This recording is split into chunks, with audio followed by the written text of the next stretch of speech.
क्या आप जानते हैं कि पहले कुछ ऐसी देवियाँ पूजी जाती थीं जिनको आज हम भूल चुके हैं, जिनकी पूजा बड़े धूमधाम से होती थी, जिनकी मंदिरों में भक्त सिर झुकाकर प्रणाम करते थे। आज हम उनको भूल चुके हैं, उन देवियों का नाम तक नहीं जानते। आज उनकी पहचान धुंधली पड़ चुकी है। यह कैसे हुआ, इसका जवाब हम आपको वीडियो के अंत में देंगे। अंत तक बने रहें। हम ऐसे गूढ़ रहस्य का पर्दा उठाने जा रहे हैं। आज उन 12 शक्तिशाली देवियों के बारे में जानेंगे जो कभी पूरे भारत में पूज्य थीं। आज उनका अस्तित्व केवल शास्त्रों से ही पता चलता है। तो आइए उस प्राचीन रहस्य को जानते हैं। उन 12 देवियों के बारे में। एक समय था, प्रेम को पवित्र माना जाता था, उसे शक्ति माना जाता था। विवाह में स्नेह, सौहार्द व सामंजस्य बनाए रखने के लिए लोग एक विशेष देवी की पूजा करके उन्हें प्रसन्न करते थे। वह देवी थीं रति देवी, जिन्हें सौंदर्य और प्रेम की देवी का प्रतीक माना जाता था। जो वैवाहिक जीवन में प्रेम व सामंजस्य बनाए रखना चाहते थे, वे रति देवी की पूजा करते थे। कभी इंसान का पहला रिश्ता जंगलों से था। जंगलों में जीवन था, उसी जीवन की रक्षक थीं एक देवी जो जंगल की माता कहलाती थीं। वह देवी थीं अररानी देवी, जिन्हें वन व प्रकृति की देवी माना जाता था। लेकिन जैसे जैसे बाजार, शहर बसते गए, पेड़ों की जगह इमारतें बन गईं, उनकी पूजा भी इतिहास बनकर रह गई। नक्षत्रों और चंद्रमा की बदलती कलाओं में जो समृद्धि देखी जाती थी, उनकी उपस्थिति विवाह व शुभ अवसरों की पहचान थी।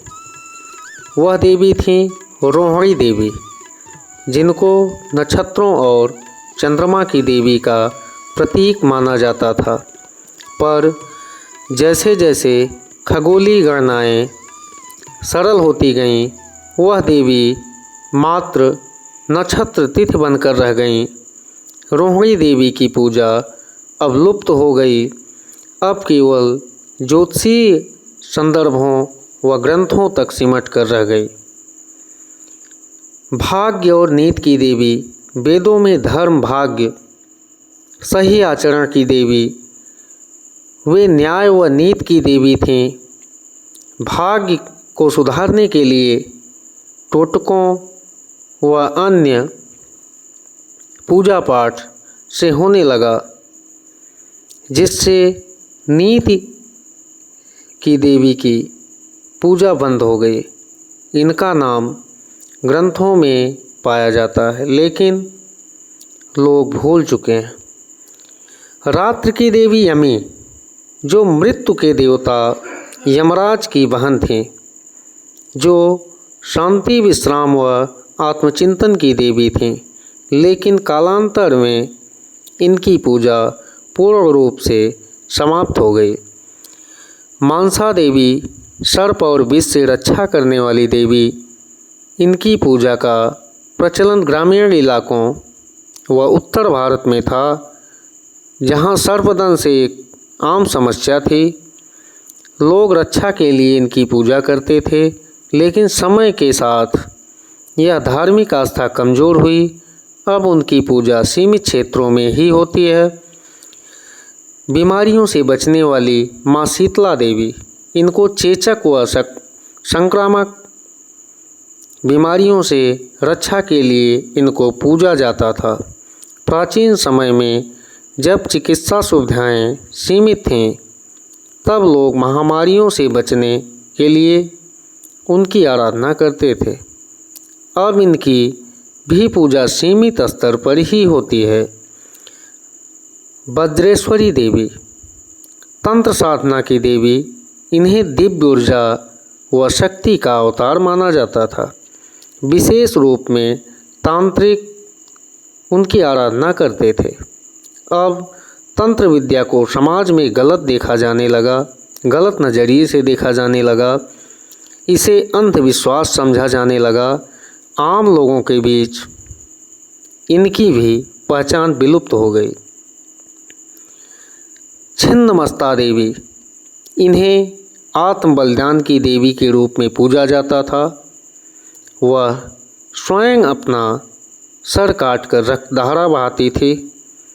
यह जीवन मरण के चक्र का प्रतीक हैं।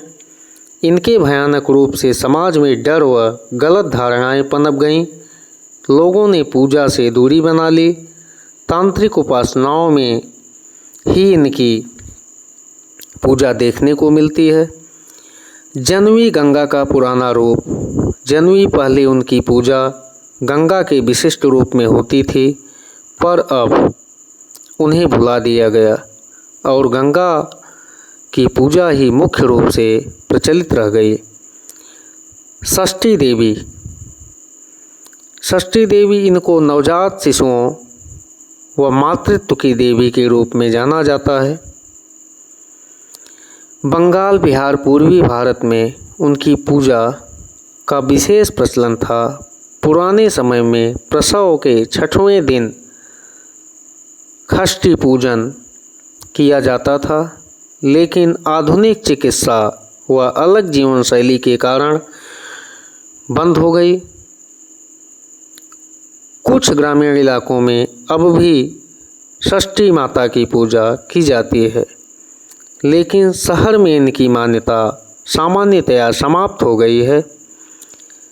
ज्वाला मालिनी देवी, जो अग्निदैवी शक्ति की देवी थीं, प्राचीन काल में युद्ध शस्त्रों से और आध्यात्मिक शक्तियों से भी लड़ा जाता था। तब योद्धा ज्वाला मालिनी की पूजा करते थे। कई तांत्रिक ग्रंथों में इनका उल्लेख मिलता है। अब ये भी लुप्त हो गए। बदलती जीवन शैली ने पूजा पद्धतियों को प्रभावित किया। कुछ देवी देवताओं की मान्यताएं लोक कथाओं तक सीमित रह गईं। कभी सौंदर्य, प्रकृति, ज्ञान से जुड़ी कई देवियां भी पूजी जाती थीं। क्या पहले कभी आपने इनके बारे में सुना था? ये हमारे पूर्वजों की जीवन शैली का हिस्सा थीं, अब भूल गईं। क्या इन देवियों को फिर से पूजना चाहिए या इन्हें जानना चाहिए? कमेंट में अपनी राय ज़रूर लिखें।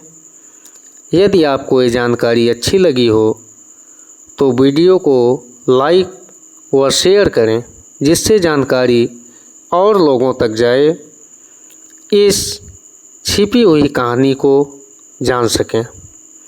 सब्सक्राइब अवश्य करें, जिससे आप तक ऐसी ही ज्ञानवर्धक वीडियो पहुंचती रहे।